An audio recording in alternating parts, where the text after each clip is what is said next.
Sound কমাইতে হবে মনে হয় ফ্যানের। ফ্যান ওইদিকে মোচড় দিতে হবে ডাইনে।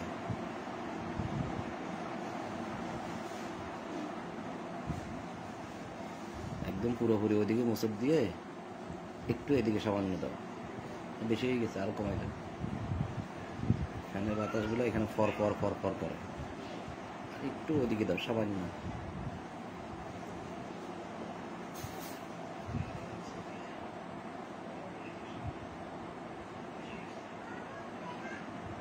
একজন প্রবেশ করেছে, বারেক মনে হয়।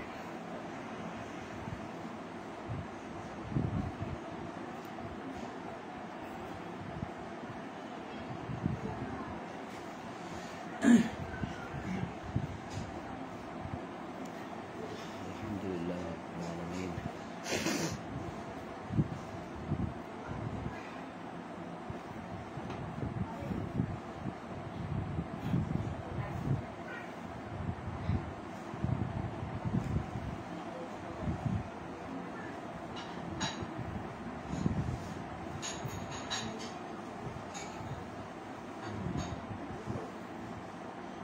একদম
সোহাগ, ফিরোজ মাহমুদ, ফিরোজ আলী খান,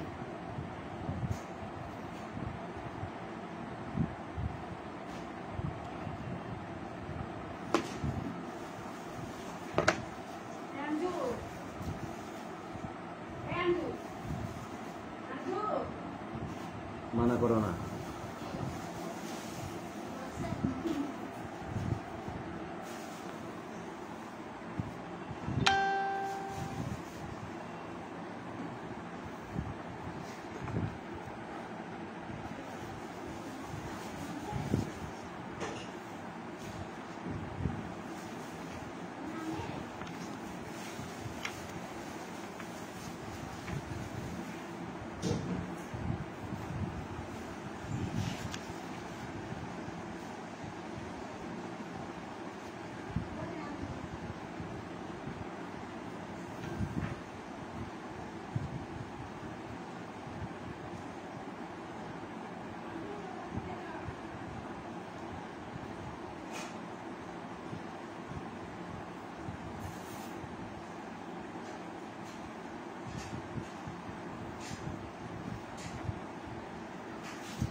ফ্যান মনে হয় আরো কমাইতে হবে।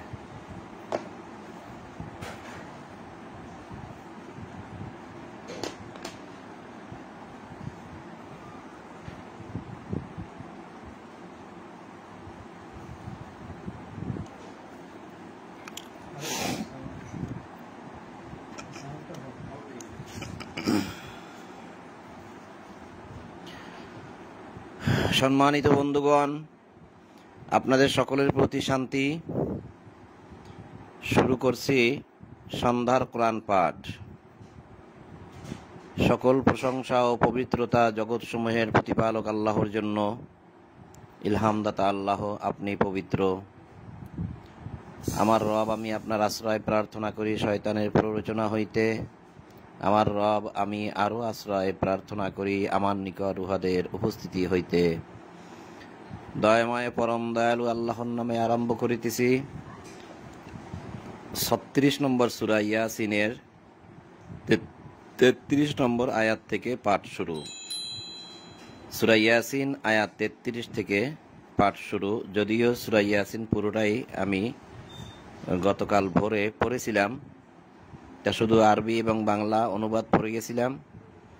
এ বিষয়ে কোনো আলোচনা রাখা হয়নি। তো গতকাল সন্ধ্যায় আমি আবার সূরা ইয়াসিনের প্রথম থেকে 32 নম্বর আয়াত পর্যন্ত সামান্য আলোচনা করেছি। ওই আলোচনায় বিভিন্ন দিক উঠে এসেছে এবং দেখিয়েছি। তো আজ আবার সন্ধ্যায় 33 নম্বর আয়াত থেকে কিছু পড়ব এবং কিছু আলোচনা করব, যতটুকু পারা যায়, এই আর কি। তো 33 নম্বর আয়াত থেকে পাঠ শুরু। আল্লাহ বলছেন, ওয়া আয়াতুল লাহুমুল আরদুল মাইতাতু আহইয়াইনাহা ওয়া আখরাজনা মিনহা হাব্বান ফামিনহু ইয়াকুলুন ওয়া জাআলনা ফিহা জান্নাতিম মিন নাখিলিন ওয়া আনাবিন ওয়া ফাজ্জারনা ফিহা মিনাল উয়ুন। উহাদের জন্য একটি নিদর্শন মৃত ধরিত্রী, যাহাতে আমি সঞ্জীবিত করি এবং উহা হইতে উৎপন্ন করি শস্য, যাহা উহারা আহার করে। উহাতে আমি সৃষ্টি করি খরজুর ও আঙ্গুরের উদ্যান এবং উহাতে উৎসারিত করি প্রস্রবণ। তো এই বিষয়গুলো আমরা বুঝলাম বা বুঝি। এগুলা এই সমস্ত বিষয়ে বেশি একটা আলোচনা প্রয়োজন হয় না, যে আমাদের জন্য আল্লাহ একটি নিদর্শন রেখেছেন মৃত ধরিত্রী, অর্থাৎ এই যে ভূমি, মানে মৃত্যু ভূমি, অর্থাৎ যখন বৃষ্টি হয় না, মাটি শুকিয়ে চৌচির হয়ে যায়, তারপরে সেটাকে আল্লাহ সঞ্জীবিত করেন, অর্থাৎ বৃষ্টির পানি দ্বারা ভিজিয়ে সে পানিকে সিক্ত করেন এবং এই মাটিকে উপযুক্ত করেন যে যেন ফলমূল উৎপন্ন করা যায়। তা দ্বারা শস্য উৎপন্ন করেন, যাহা আমরা আহার করি। এই যে আল্লাহ বলছে উহারা আহার করে। তারপরে এই মাটির মধ্য থেকেই উঠে খেজুর, খরজুর বলছে, অর্থাৎ খেজুর এবং আঙ্গুর, উহাতে উৎসারিত করি প্রস্রবণ। আবার এই বিভিন্ন রকম প্রস্রবণ, অর্থাৎ পানির নহর, পানি বয়ে যায়, যাহাতে উহারা আহার করিতে পারে উহার ফলমূল হইতে, অথচ উহাদের হস্ত উহা সৃষ্টি করে নাই। আমাদের হাত এই মাটিও সৃষ্টি করে নাই, পানিও সৃষ্টি করে নাই, নহরও সৃষ্টি করে নাই এবং খেজুরও সৃষ্টি করে নাই, আঙ্গুরও সৃষ্টি করে নাই এবং কোনো শস্য আমাদের হাত সৃষ্টি করে নাই। সবই আল্লাহ সৃষ্টি করে দিয়েছেন। তবু কি উহারা কৃতজ্ঞতা প্রকাশ করিবে না? লিয়াকুলু মিন সামারিহি ওয়া আমিলাতহু আইদিহিম আফালা ইয়াশকুরুন। আফালা ইয়াশকুরুন, তবু কি উহারা শুকরিয়া আদায় করবে না, কৃতজ্ঞতা প্রকাশ করবে না? সুবহানাল্লাযী খালাকাল আজওয়াজা কুল্লাহা মিম্মা তুমবিতুল আরদু ওয়া মিন আনফুসিহিম ওয়া মিম্মা লা ইয়ালামুন। পবিত্র মহান তিনি, যিনি উদ্ভিদ, মানুষ এবং উহারা যাহাদিওকে জানে না তাহাদের প্রত্যেককে সৃষ্টি করিয়াছেন জোড়ায় জোড়ায় করিয়া। এখানে আজওয়াজ শব্দটা ব্যবহার করা হয়েছে, খালাকাল আজওয়াজ। এই আজওয়াজ শব্দের অর্থই হচ্ছে জোড়া। তো এটা স্বামী স্ত্রীর ক্ষেত্রে যেমন ব্যবহার হয়েছে, উদ্ভিদের ক্ষেত্রেও এই আজওয়াজ শব্দটা ব্যবহার হয়েছে। ওয়া আয়াতুল লাহুমুল লাইলু নাসলাখু মিনহুন নাহারা ফাইদা হুম মুজলিমুন। উহাদের জন্য এক নিদর্শন রাত্রি, উহা হইতে আমি দিবালোক অপসারিত করি, তখন উহারা অন্ধকারাচ্ছন্ন হইয়া পড়ে। আমাদের জন্য একটি নিদর্শন হচ্ছে রাত। রাত থেকে আল্লাহ আলোকে সরিয়ে নেন, যার ফলে আমরা অন্ধকারে ডুবে যাই।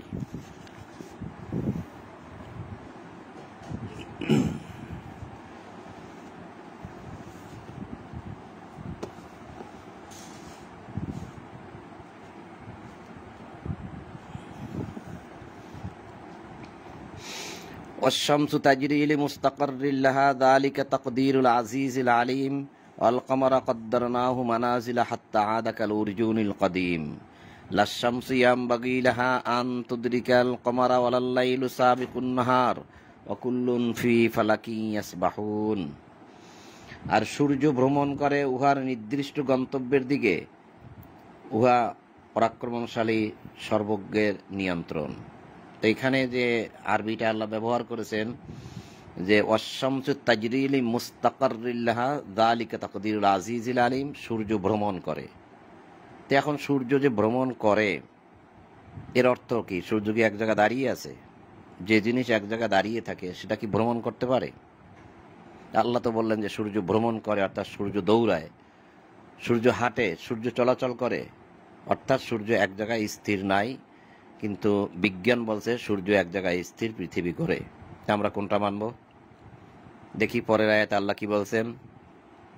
এবং চন্দ্রের জন্য আমি নির্দিষ্ট করিয়াছি বিভিন্ন মঞ্জিল, অবশেষে উহা শুষ্ক, বক্র, পুরাতন খরজুর শাখার আকার ধারণ করে। আল কমারা কদ্দারনাহু মানাজিলা, মানাজিলা মঞ্জিল, চন্দ্রের জন্য নির্দিষ্ট করিয়াছি বিভিন্ন মঞ্জিল।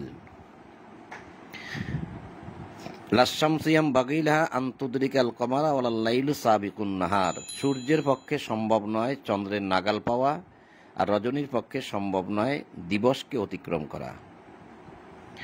ওয়া কুল্লুন ফি ফালাকিন ইয়াসবাহুন, এবং প্রত্যেকে নিজ নিজ কক্ষপথে সন্তরণ করে, অর্থাৎ প্রত্যেকেই নিজ নিজ কক্ষপথে দৌড়ায়, নিজ নিজ কক্ষপথে আবর্তন করে, সন্তরণ করে, সাঁতার কাটে। তাহলে চন্দ্র, এই যে সূর্য এবং চন্দ্র, এই দুটোটার কথা এখানে বলা হয়েছে। তারপর বলা হয়েছে রজনী এবং দিন, চারটি বিষয় এখানে বলা হয়েছে। এই আয়াতের মধ্যে চারটি বিষয়। সূর্যের পক্ষে সম্ভব নয় চন্দ্রের নাগাল পাওয়া, তাহলে সূর্য এবং চন্দ্র। এবং রজনীর পক্ষে সম্ভব নয় দিবসকে অতিক্রম করা, তাহলে দিন এবং রাত। এই চারটি বিষয় আল্লাহ এখানে বললেন যে প্রত্যেকে নিজ নিজ কক্ষপথে সন্তরণ করে, তার মানে নিজ নিজ কক্ষপথে তারা চলাচল করে, ঘোরাঘুরি করে। তাহলে যারা নিজের কক্ষপথে নিজেরা হাঁটে, নিজেরা চলাচল করে, নিজেরা দৌড়ায়, তারা কি স্থির? তারা তো স্থির নয়। তবে ভাবার বিষয় হচ্ছে এই আয়াতের মধ্যে কিন্তু আল্লাহ পৃথিবীকে টানেন নাই, পৃথিবীর কথা বলেন নাই। কারণ যেহেতু এখানে ওয়াকুল্লুন ফি ফালাকিন ইয়াসবাহুন, প্রত্যেকেই নিজ নিজ কক্ষপথে সন্তরণ করে, নিজ নিজ কক্ষপথে আবর্তন করে, চলে, ঘোরে। তাহলে সেখানে পৃথিবী যেহেতু ঘোরে না, তাই আল্লাহ এখানে এই আয়াতের মধ্যে পৃথিবীর নাম নেন নাই। চারটি বিষয় বলছেন, একটি হচ্ছে সূর্য, দ্বিতীয়টি হচ্ছে চন্দ্র, তারপরে হচ্ছে রাত, তারপরে হচ্ছে দিন। এই চারটি বিষয়ের কথা বলেই আল্লাহ বলছে তারা নিজ নিজ কক্ষপথে সন্তরণ করে উহাদের জন্য এক। তাহলে এখানে আমরা যেটা দেখলাম, প্রথমেই আল্লাহ বলছেন যে ওয়াশ-শামসু তাজরি লি মুস্তাকাররিল লাহা, সূর্য ভ্রমণ করে উহার নির্দিষ্ট গন্তব্যের দিকে। তা সূর্যের যে গন্তব্য আছে সেই গন্তব্য দিকে সূর্য ঘুরতে থাকে, চলতে থাকে। এবং 40 নম্বর আয়াতের শেষে এসেও বললেন যে প্রত্যেকেই নিজ নিজ কক্ষপথে আবর্তন করে। তাহলে চন্দ্র এবং সূর্য উভয় ঘোরে, এটা বলেছেন যিনি সৃষ্টি করেছেন তিনি। এখন পৃথিবীর মানুষ যদি বলে যে সূর্য স্থির, তাহলে সেটা কিন্তু মানা যায় না। তাহলে কারণ পৃথিবীর মানুষের কথা যদি আমরা মানি, তাহলে আল্লাহর কথাকে অমান্য করা হয়। এটা আমাদের খেয়াল রাখতে হবে। কারণ যিনি এগুলো বানিয়েছেন তিনিই কেবল বলতে পারেন যে কোনটা ঘোরে, কোনটা স্থির। আর পৃথিবী যদি ঘূর্ণয়নশীল বস্তু হয় এবং সূর্য যদি ঘূর্ণয়নশীল বস্তু হয়, তাহলে দুটি বস্তুই যদি ঘুরতে থাকে, তাহলে একটি বস্তুর মধ্যে দাঁড়িয়ে আমি বলতে পারি না যে আর একটা বস্তু ঘুরতে থাকে। কারণ যদি দুটোটাই ঘূর্ণয়নশীল হয়, তাহলে আমি বলতে পারি না যে পৃথিবী ঘোরে আর সূর্য স্থির, এটা আমি বলতে পারি না। কারণ দুটোটাই তো ঘূর্ণয়নশীল বস্তু মানুষের দৃষ্টিতে। আবার যদি আমরা খেয়াল করি যে একটি রকেট আপনি পৃথিবী থেকে উপরে উঠে নিয়ে যান, রকেটটা অনেক উপরে আপনি উঠিয়ে নিয়ে যান। একটি রকেট আপনি স্টার্ট দিয়ে পৃথিবী থেকে একদম ঠিক অনেক উপরে, কয়েক মাইল, 10-12 মাইল উপরে উঠে যান। উঠে যাওয়ার পরে আপনি কিন্তু যদি পৃথিবীতে নামেন, আবার ঠিক যেখান থেকে নামছেন ঠিক সেখানেই নামতে পারবেন। পৃথিবী যদি ঘুরে যায় তাহলে তো সেখানে নামা সম্ভব না। আপনি বাংলাদেশ থেকে উঠছেন, 1 ঘন্টা পরে যদি আপনি নামেন তাহলে হয়তো আর এক দেশের উপরে যেয়ে নামতে হবে, কারণ পৃথিবী ঘুরে গেছে। কিন্তু দেখা যায় যে এই যে যারা এই পৃথিবী থেকে যে সমস্ত নভোচারীরা, মানে যারা এইসব বিভিন্ন রকেট নিয়ে উৎক্ষেপণ হন, উপরে চলে যান, তারা কিন্তু আবার ঠিকই নির্দিষ্ট স্থানে নামতে পারেন। পৃথিবী যদি ঘোরে তাহলে তো নামা সম্ভব ছিল না, সে যে নির্দিষ্ট স্থানে নামতে পারবে না। আর আল্লাহ কিন্তু এখানে যে কথাগুলো বলছে তার মধ্যে পৃথিবীকে রাখেন না, তার মানে পৃথিবী যে স্থির তা অন্য জায়গায় বলা হয়েছে, এখানে কিন্তু চন্দ্র সূর্য ঘোরে সে কথাই বলা হয়েছে। কথাগুলো আমি বলিনি, আল্লাহ বলছে। এই প্রসঙ্গে আরো অনেক কথা বলা যায়, যদিও এখানে এত কথা বলা ঠিক না। উহাদের জন্য এক নিদর্শন এই যে আমি উহাদের বংশদীয়কে বোঝাই নৌযানে আরোহণ করাইলাম, এবং উহাদের জন্য অনুরূপ যানবাহন সৃষ্টি করিয়াছি যাহাতে উহারা আরোহণ করে। আমি ইচ্ছা করিলে উহাদিয়াকে নিমজ্জিত করিতে পারি, সে অবস্থায় উহাদের কোনো সাহায্যকারী থাকিবে না এবং উহারা পরিত্রাণও পাইবে না। আমার অনুগ্রহ না হইলে এবং কিছু কালের জন্য জীবন উপকরণ করিতে না দিলে, যখনই উহাদিয়াকে বলা হয় যাহা তোমাদের সম্মুখে ও তোমাদের পশ্চাতে আছে সে সম্বন্ধে সাবধান হও, যাহাতে তোমরা অনুগ্রহ ভাজন হইতে পারো।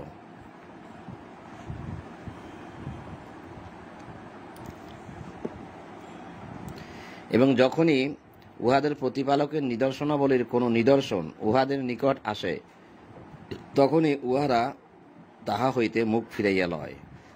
যখন উহাদিয়াকে বলা হয় আল্লাহ তোমাদিয়াকে যে জীবনোপকরণ দিয়াছেন তাহা হইতে ব্যয় করো, তখন কাফেরগণ মুনাফিক দিয়াকে বলে, যাহাকে আল্লাহ ইচ্ছা করিলে খাওয়াইতে পারিতেন, আমরা কি তাহাকে খাওয়াইব?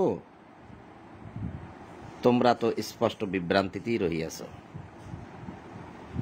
তো এটাও আমরা বুঝলাম যে যখন যে জীবন উপকরণ অর্থাৎ যে রিজিক আল্লাহ আমাদেরকে দিয়েছে, ওয়াইদা কিলা লাহুম আনফিকু মিম্মা রাযাকাকুমুল্লাহ, এই রাযাকাকুমুল্লাহ শব্দটা হচ্ছে রিজিক অর্থাৎ জীবন উপকরণ।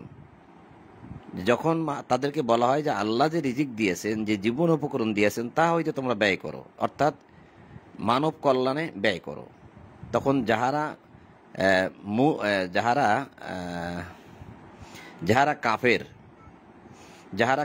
কাফেরগণ মুমিন দিগকে বলে যে যাহাকে আল্লাহ ইচ্ছা করিলে খাওয়াইতে পারিতেন, আমরা কি তাহাকে খাওয়াইব? অর্থাৎ তারা ব্যয় করবে না, তারা হচ্ছে কৃপণ। উহারা বলে, তোমরা যদি সত্যবাদী হও তবে বলো এই প্রতিশ্রুতি কখন পূর্ণ হইবে, অর্থাৎ কিয়ামত কখন হইবে, কখন আমাদের উপর সেই শাস্তি আসবে। ইহারা তো অপেক্ষায় আছে এক মহানাদের অর্থাৎ এক ধ্বংসযজ্ঞের, সেই কিয়ামতের, যাহা ইহাদিওকে আঘাত করিবে ইহাদের বাক বিতণ্ডাকালে। অর্থাৎ তারা তো এরকম তর্ক বিতর্ক করতেই থাকবে, এক সময় ঠিকই এই কিয়ামত ঘটবে। তখন উহারা ওসিয়াত করিতে সমর্থ হইবে না, কেউ কারো সাথে কোনো কথা বলতে পারবে না, কেউ কাউকে কোনো কিছু বলে যাবে শেষ কথা, সেটাও কখনো কারো পক্ষে সম্ভব হবে না, এবং নিজেদের পরিবার পরিজনের নিকট ফিরিয়া আসিতেও পারিবে না। তো সূরা ইয়াসিনের আমরা 50 নম্বর আয়াত পর্যন্ত পড়লাম এবং কিছুটা আলোচনা করলাম। এবার 51 নম্বর আয়াত। আল্লাহ বলছেন, অনুফিখা ফিস সূরি ফাইদাহুম মিনাল আজদাসি ইলা রাব্বিহিম ইয়ানসিলুন ক্বালু ইয়া ওয়াইলানা মাম বা'সানা মিন মারকাদিনা হাযা মা ওয়াদার রহমান ওয়া সাদাকাল মুরসালুন।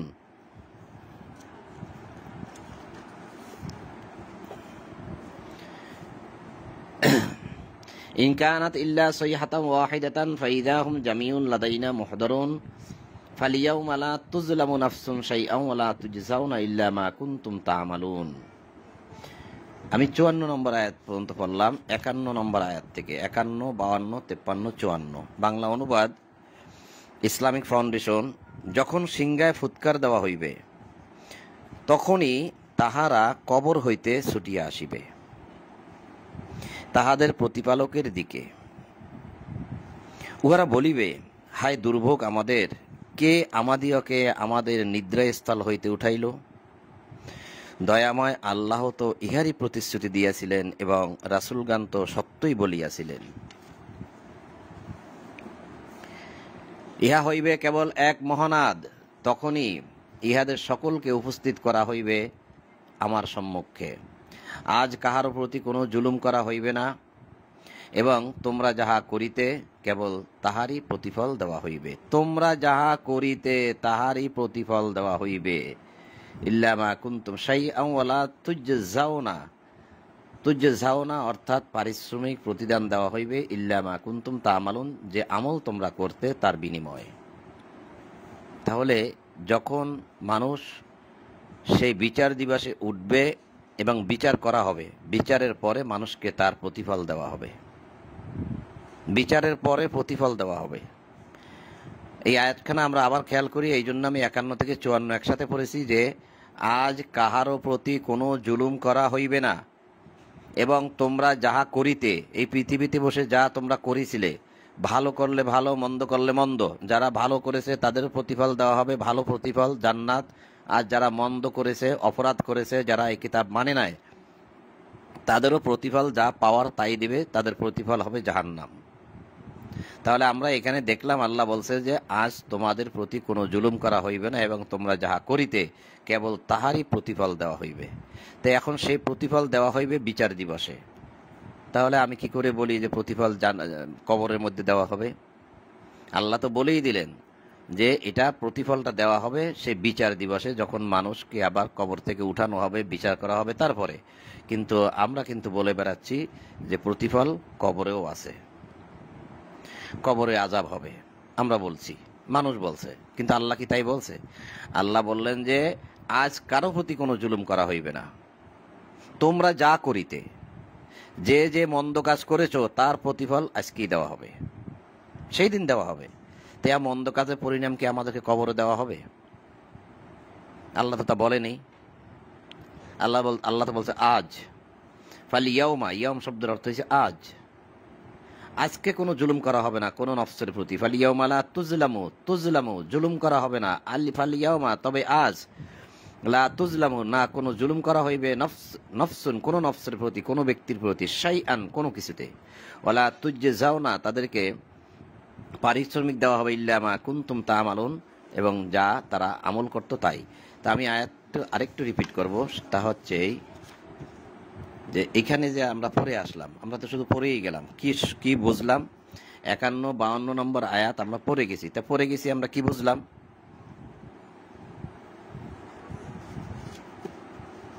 থাকে না, খালি চলে যায়, এটা দিলে থাকছে। 51 নম্বর আয়াতে আল্লাহ বলছেন যে অনুফিকা ফিস-সূরি ফাইদাহুম মিনাল আজদাসি ইলা রাব্বিহিম ইয়ানসিলুন, যখন সিংহায় ফুৎকার দেওয়া হইবে তখন তাহারা কবর হইতে ছুটিয়া আসিবে তাহাদের প্রতিপালকের দিকে। ফ্যানটা একটু কমাইতে হবে। যখন সিংহায় ফু দেওয়া হবে তখনই তাহারা কবর হইতে ছুটিয়া আসিবে, অর্থাৎ পৃথিবী ভেঙে চুরমার হয়ে যাবে, আল্লাহ নতুন করে সৃষ্টি করবেন, সকলে আবার কবর হইতে ছুটিয়া চলে যাবে। কোথায় চলে যাবে? তাদের দয়াময়ের দিকে। এই যে বলছে তাহাদের প্রতিপালকের দিকে, রবের দিকে চলে যাবেন। তা যখন যাবে, যাওয়ার সময় তারা বলবে, কি বলবে? উহারা বলিবে, হায় দুর্ভোগ আমাদের, কে আমাদিগকে আমাদের নিদ্রাস্থল হইতে উঠাইল। দয়াময় আল্লাহ তো ইহারই প্রতিশ্রুতি দিয়াছিলেন এবং রসুলগণ তো সত্যই বলিয়াছিলেন। কি বলবে তারা? বলবে, হায় দুর্ভোগ আমাদের, কে আমাদিগকে আমাদের নিদ্রা স্থল হইতে উঠাইল। সম্মানিত উপস্থিতি, খেয়াল করুন, কবরবাসী, আপনি আমি, সেই সময় যারা থাকবে সকল কবরবাসী কি বলবে কবর থেকে ওঠার সময়? যে হায় দুর্ভোগ আমাদের, কে আমাদিগকে আমাদের নিদ্রা স্থল হইতে উঠাইল, নিদ্রা স্থল হইতে উঠাইল। তাহলে কবরে কি মানুষ নিদ্রায় থাকে নাকি জাগ্রত থাকে? যদি মানুষ নিদ্রা অবস্থায় থাকে, অর্থাৎ ঘুমে থাকে, তাহলে ঘুমের মানুষকে কি শাস্তি দেওয়া যায়? ভাবুন তো, সবাই কবর থেকে উঠবে আর বলবে যে আমাদের নিদ্রাস্থল থেকে কে আমাদেরকে উঠাইলো, অর্থাৎ কে আমাদেরকে জাগ্রত করলো। তাহলে বোঝা যাচ্ছে এই আয়াত অনুযায়ী যে পৃথিবীর প্রতিটি মানুষই কবরে নিষ্ক্রিয় থাকে, অর্থাৎ ঘুমন্ত অবস্থায় থাকে। তারা সচ্ছল নয়, তারা জাগ্রতও নয়। তাহলে এই ঘুমের মানুষকে কি কবরে শাস্তি দেওয়া হয়? যদি ঘুমের মানুষকে শাস্তি দেওয়া হয় তাহলে সে কি ঘুমাইতে পারে? সে কি নিদ্রায় থাকতে পারে? কোনো ঘুমের মানুষকে যদি আপনি একটা থাপ্পড় দেন তাহলে কি সে জাগ্রত হয়ে যাবে না? তাহলে কবরবাসী তো বলল যে আমরা তো ঘুমিয়েছিলাম, কে আমাদেরকে ঘুমটা ভাঙাইলো? তাহলে কোন আয়াতের ভিত্তিতে বা কোন যুক্তিতে আমি আপনি বলতে পারি যে কবরে শাস্তি দেওয়া হয়, কবরে আযাব আছে? আপনি হয়তো বিভিন্ন দিক দেখাইবেন, কিন্তু কোনো একটা দিক যুক্তিতে টিকবে না, কারণ কোরআনে কোথাও বলা হয়নি যে কবরে শাস্তি আছে। এটা জ্বলন্ত প্রমাণ যে কবরে মানুষ ঘুমিয়ে থাকে। ঘুমের মানুষকে কখনো শাস্তি দেওয়া যায় না। যদি শাস্তি দেওয়া হয় তাহলে সে আর ঘুমাইতে পারে না, সে জাগ্রত হয়ে যেত। কিন্তু জাগ্রত হবে শুধুমাত্র সে যেদিন সিংহায় ফুৎকার দেওয়া হইবে, সেই দিন কেবল জাগ্রত হবে, এর আগে আর কেউ জাগ্রত হবে না। এ প্রসঙ্গে আমি আপনাদেরকে আরো কয়েকটা আয়াত দেখাই, ছোট ছোট কয়েকটা আয়াত দেখাবো, যেখান থেকে কিছু কিছু প্রমাণ আমরা পাবো।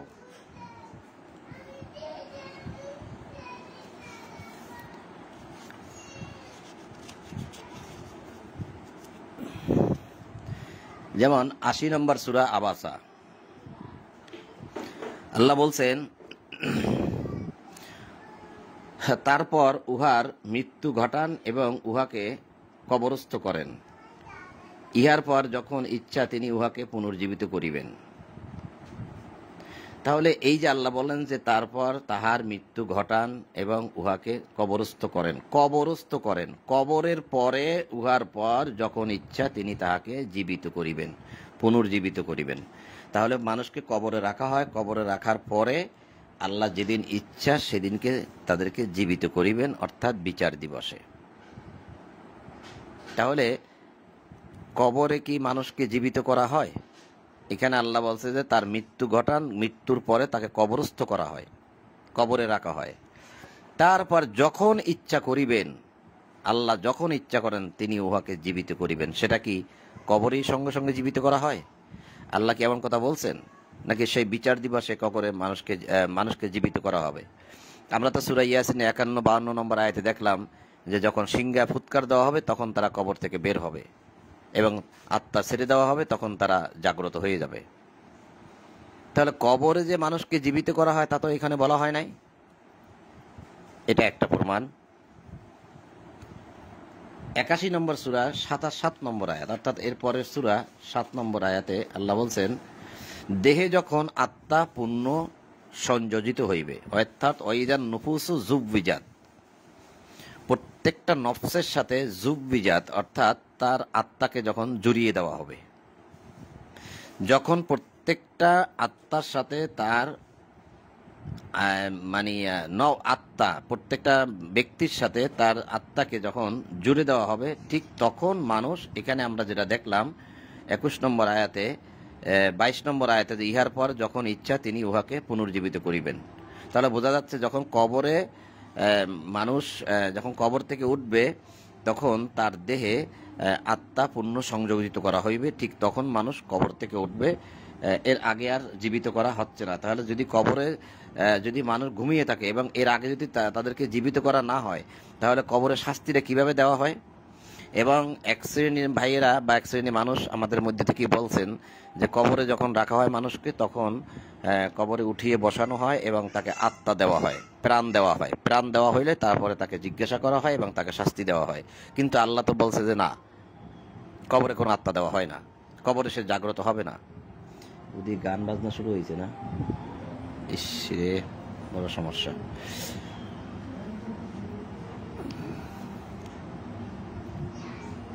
আমি আরো একটি আয়াত দেখাবো, সূরা বাকারার 259 নম্বর আয়াত।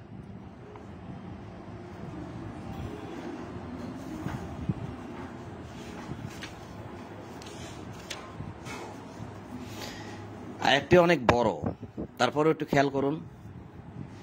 আল্লাহ বলছেন, অথবা তুমি কি সেই ব্যক্তিকে দেখো না যে এমন এক নগরে উপনীত হইয়াছিল যাহা ধ্বংস স্তূপে পরিণত হইয়াছিল। সে বলিল, মৃত্যুর পর কিরূপে আল্লাহ উহাকে জীবিত করিবেন? তারপর আল্লাহ তাহাকে 100 বৎসর মৃত অবস্থায় রাখিলেন। ভাবার বিষয়, লোকটা কিন্তু সে চিন্তায় ছিল যে আল্লাহ আবার মৃত্যুর পরে কিভাবে জীবিত করবে মানুষকে, এটা কি সম্ভব? তখন আল্লাহ কি করলেন, তাকে 100 বছর মৃত্যু অবস্থায় রাখলেন, মৃত্যু। পরে তাহাকে পুনর্জীবিত করিলেন, মানে তাকে আবার জীবন দেওয়া হলো। আল্লাহ বলিলেন, তুমি কত বছর কতকাল অবস্থান করিলে? সে বলিল, 100, মানে একদিন অথবা একদিনের কিছু কম অবস্থান করিয়াছি। তিনি বলিলেন, না, বরং তুমি 100 বৎসর অবস্থান করিয়াছ, মানে তুমি 100 বৎসর ঘুমন্ত অবস্থায় ছিলে, মৃত্যু অবস্থায় ছিলে। সে ব্যক্তি বলল যে, আল্লাহ কিভাবে মৃত্যুর পর মানুষকে আবার জীবিত করিবেন? তারপর আল্লাহ তাকে 100 বছর, এই যে 100 বছর তাকে মৃত্যু রাখলেন। মৃত্যুর পরে আল্লাহ তাকে জীবিত করলেন। জীবিত করার পর আল্লাহ জিজ্ঞাসা করলেন, তুমি কত বছর অবস্থান করিয়াছিলে? আল্লাহ বলল যে, তুমি 100 বছর অবস্থান করিয়াছ, 100 বৎসর। ভাবুন তো, যদি এই 100 বছর তাকে কবরে কোনো শাস্তি দেওয়া হতো, তাহলে কি সে বলতো না যে কবরে আযাব আছে? সে তো মৃত্যু হলো, মৃত্যুর পরে তো সে আবার জীবিত হলো, তো জীবিত হওয়ার পর তো সে বলতো যে কবরে শাস্তি আছে, কিন্তু সে তো কোনো শাস্তির কথা বলে নাই। পৃথিবীর কোনো মানুষ মৃত্যুর পর কবর থেকে উঠে এসে আমাদেরকে বলে নাই যে কবরে শাস্তি আছে কি নাই। কিন্তু এক ব্যক্তির উদাহরণ আল্লাহ দিলেন, যে ব্যক্তিকে আল্লাহ 100 বছর মৃত্যু রাখলেন, কিন্তু সে তো মৃত্যু পরে সে তো উঠে কাউকে বলে নাই যে কবরে শাস্তি আছে, বা আমাকে শাস্তি দেওয়া হয়েছে, বা আমাকে আরামে রাখা হয়েছে, কোনো কিছুই বলেনি। তাহলে কবরে যদি শাস্তি থাকতো, তাহলে এই ব্যক্তির মুখ থেকে কথাটা বের হয়ে যেত, কবরে শাস্তি আছে। এটা একটা প্রমাণ, অর্থাৎ কোরআনে আল্লাহ অনেক কিছু বলেছেন, তার মধ্যে এটাও একটা যুক্তি বা প্রমাণ। আমি 82 নম্বর সূরা 4 থেকে 5 নম্বর আয়াত একটু পড়ব। আবার আমি 81 নম্বর আয়াতও পড়েছি, এবার 82।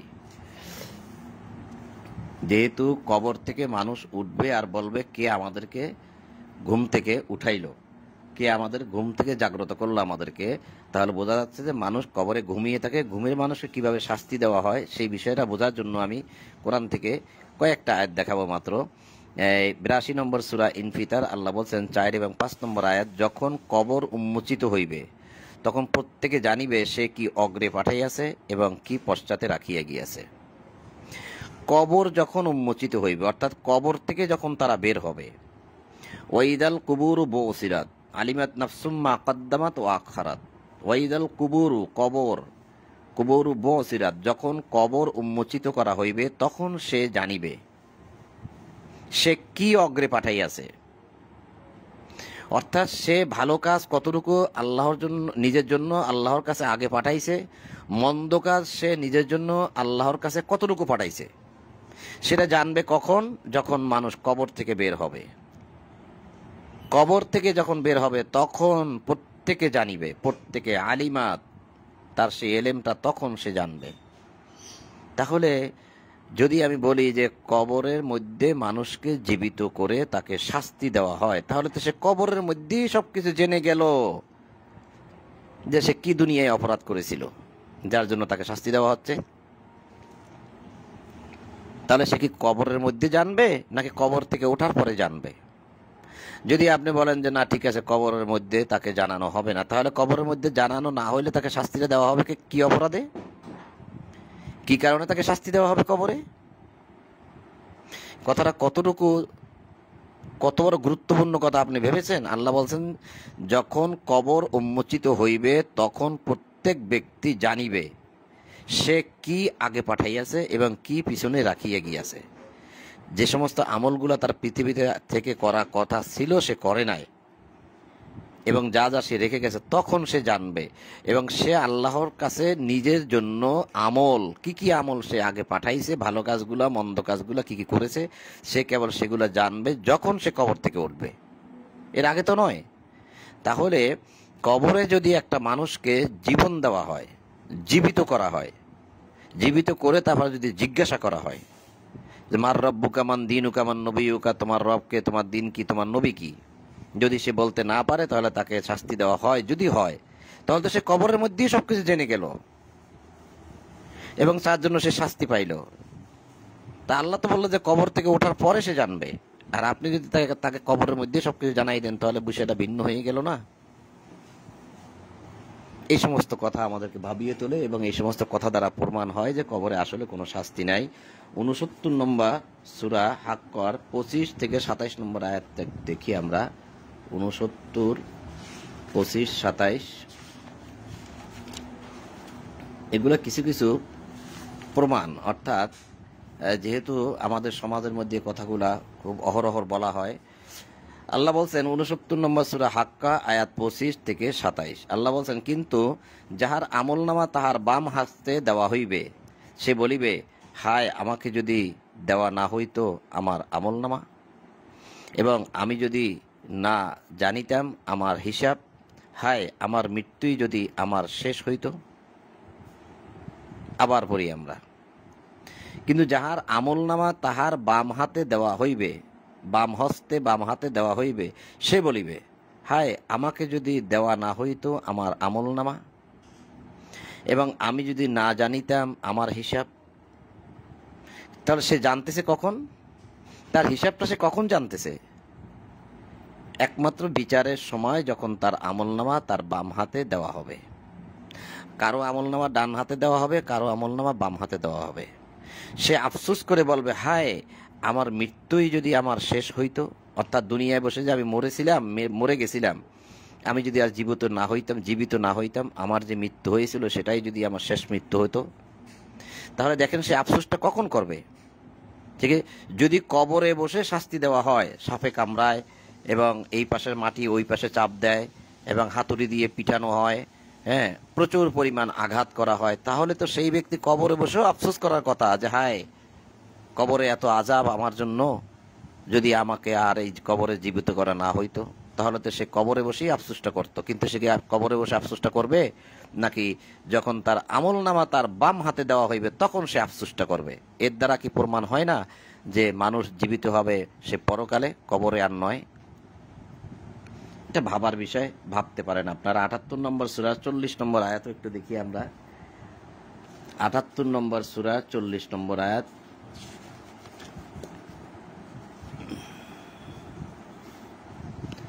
এটা হচ্ছে 78 নম্বর সূরা নাবা, 38,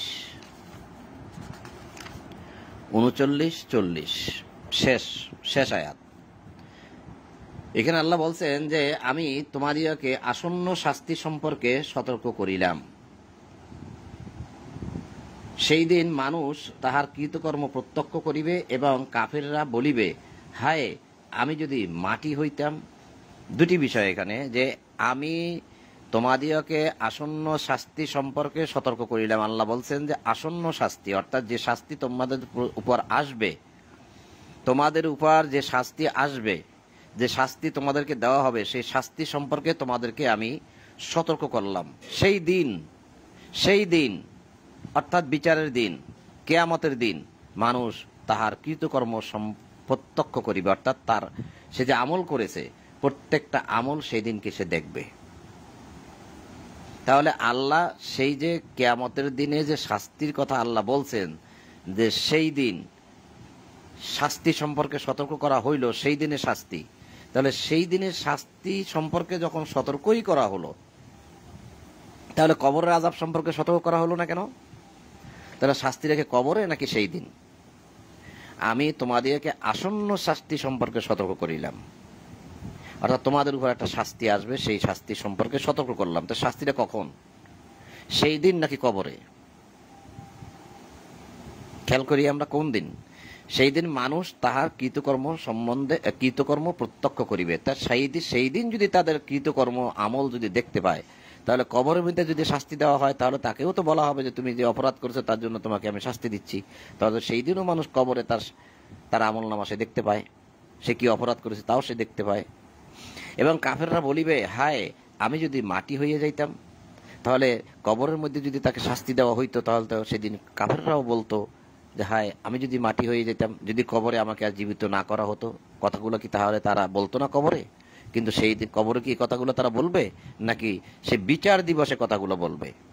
তো এই কথাগুলো দ্বারা কি প্রমাণ হয় না যে আসলে কবরে যে শাস্তির কথা বলা হচ্ছে তা আসলে কোরআন সাপোর্ট করে না? যদি সেই শাস্তি থাকতো তাহলে কি এগুলো আল্লাহ এখানে বলে দিতেন না? 46 নম্বর সূরা 20 নম্বর আয়াতটা একটু দেখি আমরা।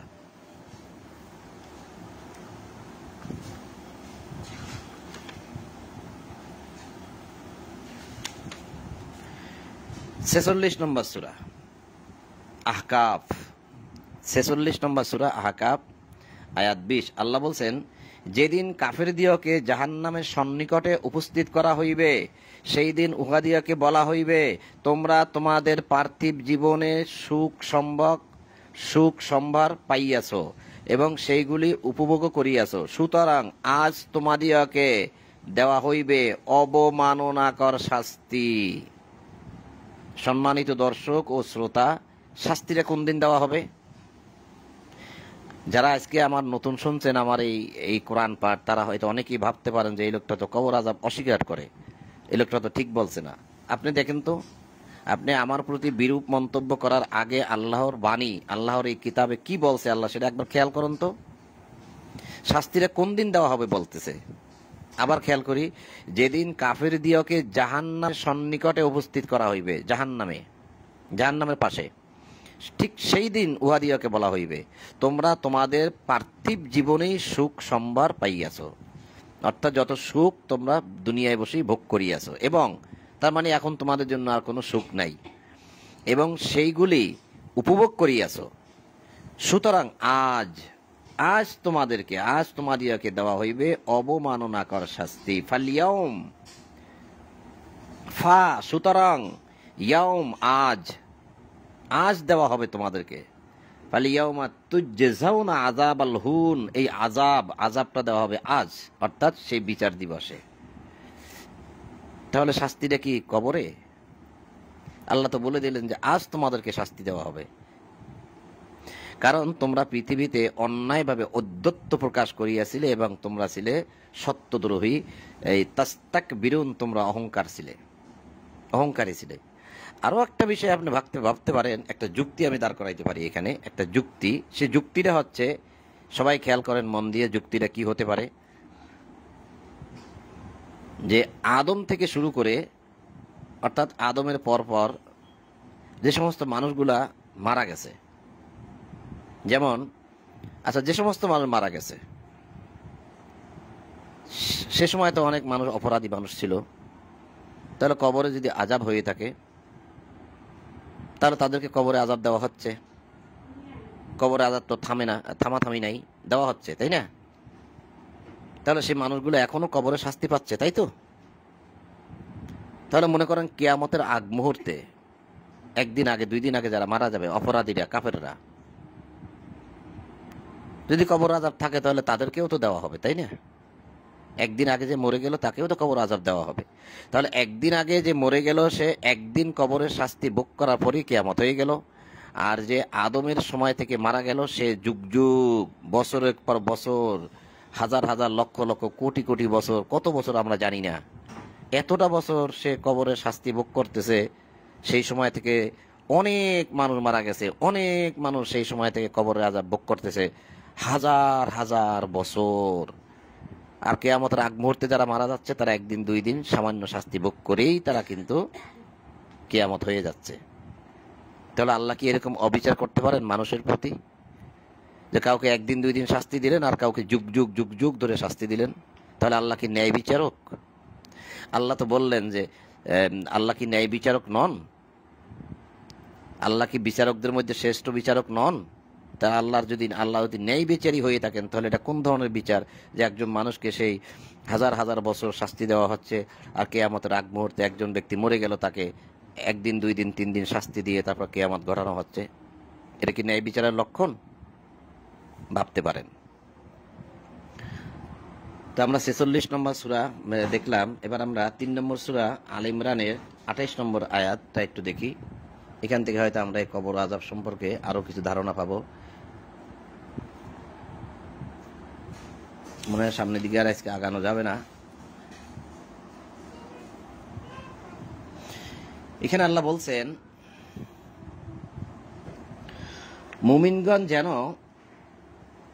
মুমিনগণ ব্যতীত কাফেরদেরকে বন্ধুরূপে গ্রহণ না করে। যে কেহ এইরূপ করিবে তাহার সঙ্গে আল্লাহর কোনো সম্পর্ক থাকিবে না, তবে ব্যতিক্রম যদি তোমরা তাহাদের নিকট হইতে আত্মরক্ষার জন্য সতর্কতা অবলম্বন করো, আর আল্লাহ তাহার নিজেদের সম্বন্ধে সাবধান করিতেছেন, আল্লাহর দিকে তোমাদের প্রত্যাবর্তন। আমি মনে হয় আয়াতটা ভুল করেছি। আচ্ছা, যেহেতু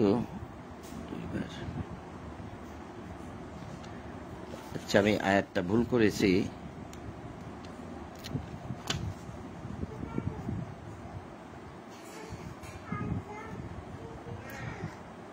আমি আয়াতটা অন্য সময় আপনাদেরকে দেখাবো, কারণ এখানে আয়াতটা হচ্ছে আল্লাহ বলবে যে আমি তোমাদেরকে 2 বার মৃত্যু দিয়েছি এবং 2 বার জীবন দিয়েছি, সেই প্রসঙ্গে আয়াতটা ছিল। কিন্তু আমি এর নম্বরটা একটু ভুল করেছি। যাক, এটা আমি পরবর্তীতে আপনাদেরকে কোনো এক সময় দেখাই দেব বা আগামীকাল দেখাবো ইনশাআল্লাহ। তবে এই 2 বার মৃত্যু 2 বার জীবন সম্বন্ধে আমাদের কি স্বীকারোক্তি হবে সেটা আমরা 23 নম্বর সূরার 11 নম্বর আয়াত থেকে দেখে আসি। 23 নম্বর সূরার 11 নম্বর আয়াত।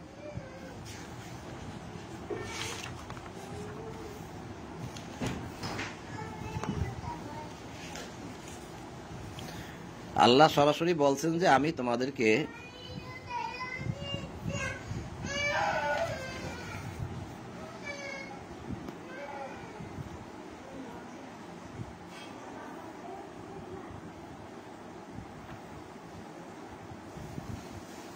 এখানেও তো ভুল করলাম।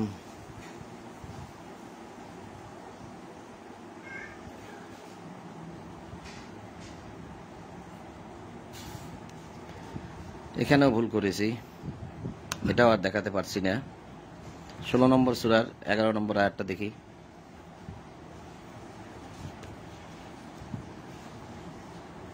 16 নম্বর সূরার 21।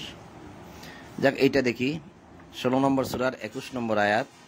16 নম্বর সূরা নাহল আয়াত 21। আল্লাহ বলছেন যে তাহারা নিষ্প্রাণ, নির্জীব এবং কখন তাহাদেরকে পুনরুত্থিত করা হইবে সে বিষয়ে তাহাদের কোনো চেতনা নাই। ভাবুন তো, যারা নিষ্প্রাণ, যারা নির্জীব, যাদের কোনো প্রাণ নাই, যারা নির্জীব, এবং কখন তাহাদেরকে উঠানো হবে, জীবিত করা হবে সে সম্বন্ধে তাহাদের কোনো চেতনাই নেই। তাহলে আমরা কি করে বলতে পারি যে মানুষকে জীবন দেওয়া হয়, শাস্তি দেওয়া হয়? আল্লাহ তো বলছে তাহারা নিষ্প্রাণ, আল্লাহ তো বলছে তারা নির্জীব। কখন তাহাদেরকে পুনরুত্থিত করা হইবে, আবার কখন উঠানো হবে সে সম্বন্ধে তাহাদের কোনো চেতনা নাই। তারা জানেই না যে কখন তাহাদেরকে উঠানো হবে। তাহলে কি যাদের চেতনা নাই, যারা নিষ্প্রাণ, এইরকম মানুষকে শাস্তি দেওয়া হয়? তাহলে সে শাস্তি কি তারা বুঝতে পারে? 11 নম্বর সূরার 103 নম্বর আয়াতটা একটু দেখি। আমি 2টি আয়াত কেন মিস করলাম, ভুল করে ফেলছি। 11 নম্বর সূরার 103। এই কথাগুলো কিন্তু কবর আযাব সম্বন্ধে পুরোটাই যায়, সেজন্য। 11 নম্বর সূরা হুদের 103 নম্বর আয়াত।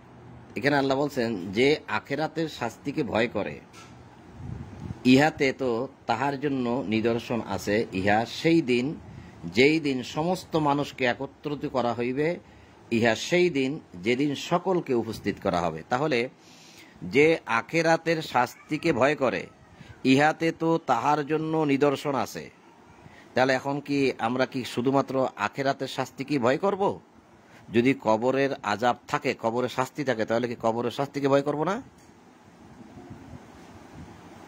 কোনটা? ইন্না ফি যালিকা লাআয়াতাল লিমান খাফা আযাবাল আখিরা। আযাবাল আখিরা, যারা আখিরাতের আযাবকে ভয় করে, লিমান খাফা ভয় করে, আযাবাল আখিরা, ইন্না ফি যালিকা লাআয়াত, তাদের জন্যই কেবল এই কিতাবের মধ্যে নিদর্শন রহিয়াছে, প্রমাণ রহিয়াছে। তা আল্লাহ তো কই এখানে তো আল্লাহ কবরের আযাবের কথা বললেন না, বলছেন যে আখিরাতাল আযাব, আযাবাল আখিরা, আখিরাতের আযাব। আর শাস্তি যদি, আযাব যদি কবরেও থাকে তাহলে তো আল্লাহ সেই কবরের কথাও বলতেন। তা আল্লাহ কবরের আযাবকে বাদ দিলেন কেন? এখানে যদি থেকে থাকে তাহলে কবরের আযাব কেন বাদ দিলেন? বাদ দিয়ে প্রথম শাস্তি, প্রথম আযাবের কথা বাদ দিয়ে কেন আখিরাতে নিয়ে গেলেন? কবরে যদি আযাব থেকে থাকে তাহলে তো আল্লাহ আখিরাতাল আযাব আল আখিরা বলতে পারতেন না, তাহলে তো আগে কবরের আযাবকে বলতেন। যে কবরের আযাবকে যে ভয় করে তার জন্য রয়েছে এর মধ্যে নিদর্শন। সেটা তো আল্লাহ বলেননি। আল্লাহ বলছে আখিরাতের আযাবকে যে ভয় করে তার জন্য রয়েছে নিদর্শন। ভাবার বিষয়। 14 নম্বর সূরা ইব্রাহিমের 44 নম্বর আয়াতে আমরা একটু দেখি। শুভ কি শুভ কেন এটা কেমন? 14:44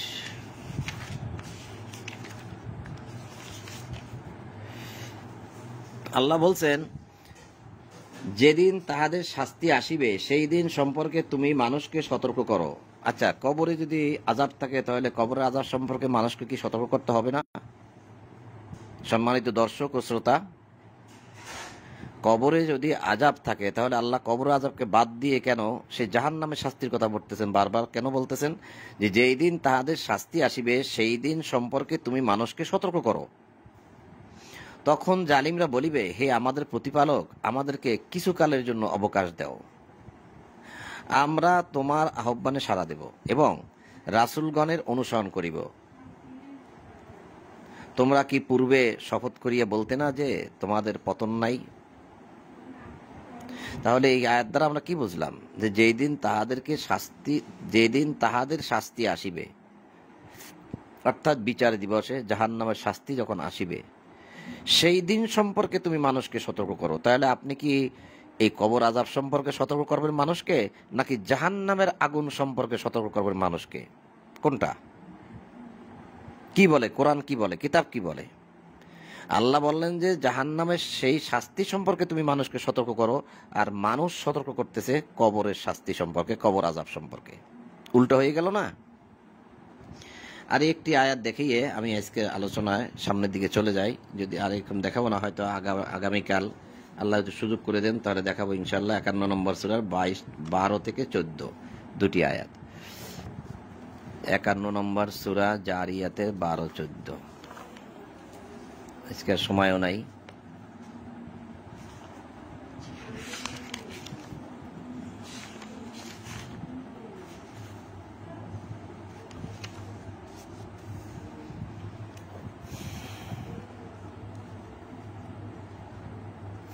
বলো, সেই দিন যখন উহাদিয়াকে শাস্তি দেওয়া হইবে অগ্নিতে, সেই দিন ইয়াউমাহুম আলান নারি ইউফতানুন। হুম তাদেরকে, ইয়াউমা সেই দিন তাদেরকে শাস্তি দেওয়া হইবে, সেই দিন যখন উহাদিয়াকে শাস্তি দেওয়া হইবে আগুনে, আলান নার আগুনে মানে অগ্নিতে। তোমরা তোমাদের শাস্তি আস্বাদন করো মানে ভোগ করো। তোমরা এই শাস্তি ত্বরান্বিত করিতে চাহিয়াছিলে, অর্থাৎ এই শাস্তি কখন হবে তোমরা বারবার চাইছিলে যে শাস্তিটা থাকলে আমাদেরকে দেখাও। তাহলে শাস্তিটা কি সেই দিন নাকি কবরে? আযাবটা কি সেই দিন নাকি কবরে? আবার খেয়াল করি, 51 নম্বর সূরা জারিয়াত আয়াত 13-14। এখানে বলা হয়েছে ইয়াউমাহুম আলান নারি ইউফতানুন, বলো সেই দিন যখন উহাদিয়াকে শাস্তি দেওয়া হইবে অগ্নিতে। তাহলে শাস্তিটা দেওয়া হয় কোন দিন? কবরে। কবরে দেওয়া হইলে আল্লাহ কেন বললেন না? আল্লাহ কেন বললেন যে সেই দিন? এবং তোমরা তোমাদের শাস্তি ভোগ করো কেন বলা হয়েছে? তাহলে কবরের কথা কেন বললেন আল্লাহ? তোমরা এই শাস্তিকে ত্বরান্বিত করিতে চাহিয়াছিলে। সেদিন নিশ্চয়ই মুত্তাকিরা থাকবে প্রস্তাবন বিশিষ্ট জান্নাতে। এটা ভিন্ন প্রসঙ্গ, আমি সেদিকে যাব না। আমি শুধু সেই দিনের শাস্তি সম্পর্কে আপনাদেরকে কিছু আয়াত দেখাইলাম, যদিও আরো অনেক আয়াত এখনো বাকি আছে। হয়তো ইনশাল্লাহ আমি পরবর্তীতে আল্লাহ সুযোগ করে দিলে আমি ইনশাল্লাহ দেখাবো আপনাদেরকে।